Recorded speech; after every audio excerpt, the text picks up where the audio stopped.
సంజీవ్ గారు సుభాషిణి థియేటర్లో చెన్నైలో ఉన్నప్పుడు కోడంబాకం వడపల్లిలో ఎన్టీఆర్ గారి సినిమా వేటగాడు చూసి ఆకుమాటు పిండి తడిసే పాటకి ఒక కామెంట్ చేశారు.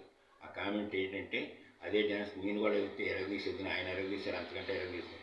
అలాగే నా ఇల్లు మజాకాలో ఆకుమాటు పిండి చూశానన్న డైలాగ్ చెప్పారు చాలా అందరికీ. అలాగే పవన్ కళ్యాణ్ గారు నన్ను బ్లూ కలర్ ల్యాబ్లో దింపారు ఒక రోజు. ఇంకేదంటే పవన్ కళ్యాణ్ రాఘవేంద్ర బాబు గారు అత్తగారు నాకు వదిన గారు అవుతారనమాట. నిడదల నుంచి బయలుదేరినప్పుడు పొద్దున్నే 4 గంటల మెయిల్కి వస్తే ఆయన రిసీవ్ చేసుకుని నన్ను బ్లూ కలర్ ల్యాబ్లో డ్రాప్ చేసి వెళ్ళారనమాట పవన్ కళ్యాణ్.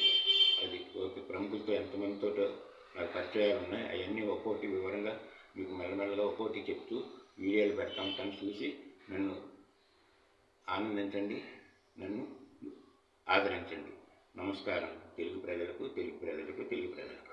ఒక్కసారి అభివృద్ధి గారు.